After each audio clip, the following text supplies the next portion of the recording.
Imagine waking up one morning to find that your country no longer exists.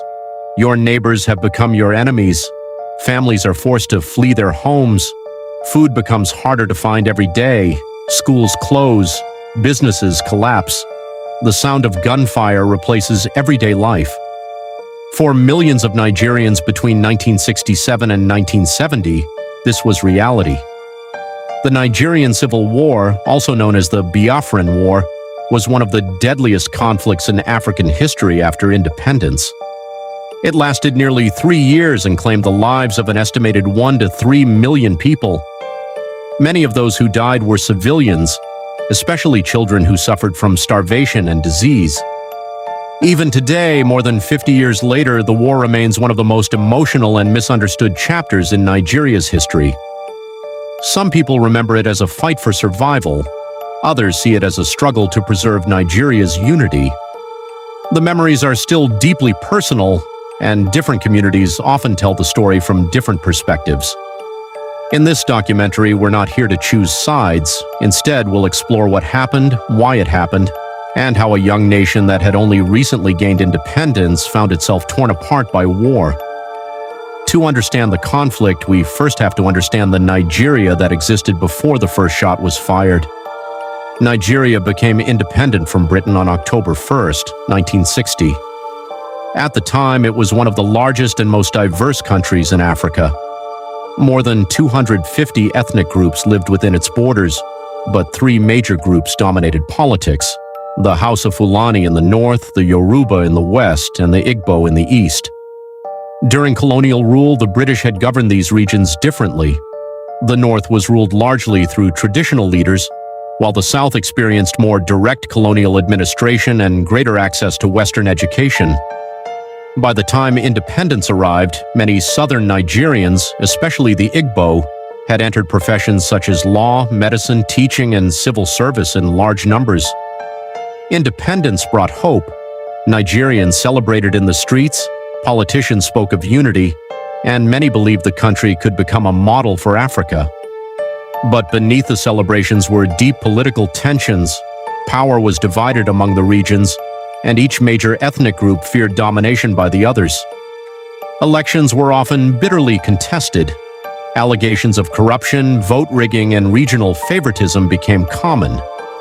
Instead of building a strong national identity, politics increasingly followed ethnic lines. By the mid-1960s, frustration was growing. Many young Nigerians believed the civilian government had failed to deliver on its promises. In the military, officers began discussing drastic solutions. Then in January 1966, everything changed. A group of young military officers launched a coup, assassinating several leading politicians and military leaders. Prime Minister Abubakar Tafawa Balewa was killed. Important northern leaders were also killed. Because many of the coup plotters were Igbo, some Nigerians believed the coup was an Igbo attempt to seize power, even though not all Igbo supported it. The army eventually stopped the coup, and Major General Johnson Agui Ironsi, an Igbo officer, became head of state. Ironsi tried to restore order, but his decision to abolish the federal system alarmed many northern leaders who feared that power would become concentrated in the center. Tensions exploded in July 1966. Northern officers carried out a counter-coup. Ironsi was captured and killed. Lieutenant Colonel Yakubu Gowon emerged as the new leader of Nigeria. What followed was even more devastating than the coups themselves.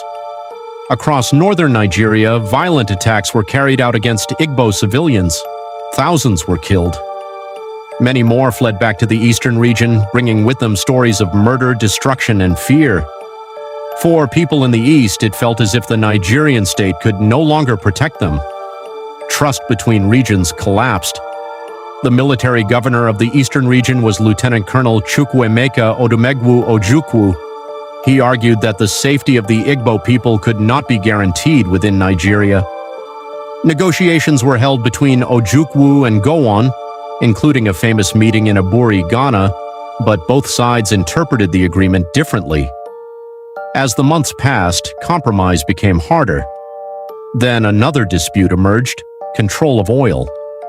Large oil reserves had been discovered in the eastern region, and both sides understood that whoever controlled the East would control much of Nigeria's future wealth.